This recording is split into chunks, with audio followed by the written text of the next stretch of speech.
בקיצור, 22 באוקטובר 86 נולדה ליצי. בשלב הזה עומרי כבר ידע ללכת. היא הייתה ילדה קטנה, חמודה וחייכנית. התחלנו בגנון גוליבר, עברנו לגלידה, המשכנו להרדוף, ובכיתה א' התחברנו ללילך.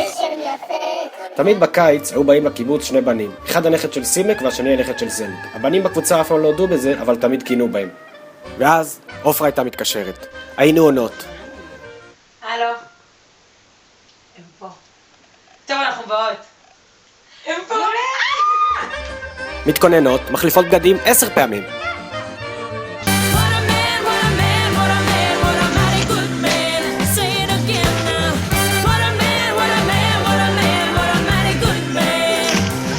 לא יצא מזה כלום. שניהם התביישו. אז כל קיץ הם הגיעו לביקור. שיחקנו קלאס, קרי קופה, מחבואים, והם עדיין התביישו. עברנו לנבר, אמת או חובה, 7 דקות בגן עדן, הם עדיין התביישו. ניסינו רווקה זקנה. גם זה לא עבד. בקיצור, עברו 10 שנים. ליצי נזכרה בעומרי. שלחה לו הודעה. הלו, זה בעצם ה-ICQ. עומרי עשה לייק.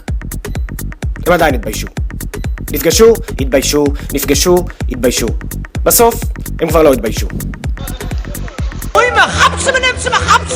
בקיצור, הקשר התפתח. ניצי התחילה ללמוד פיזיותרפיה, עומרי למד משהו אחר. היא הייתה בחיפה, הוא נשאר בתל אביב. בקיצור, הם חיו ברכבת.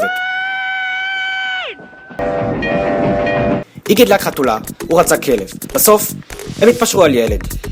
בקיצור, הם מתחתנים. בקיץ הזה תלבשי לבן. מה נאחל להם? אושר, בריאות, אושר, שלווה, אהבה, ילדים, זוגיות, שמחה, חום, אמונה, משפחה, חברים. בקיצור, סבא של עומרי הוא כורך, אז עומרי יודע לקרוך. הוא כרך את ניצי סביבו. אז מה היה לנו? הם נפגשו בבריכה, שיחקו קרי קופה, התביישו, הוא עשה לה לייק, התאהבו. בקיצור, הוא הנכד של זליק.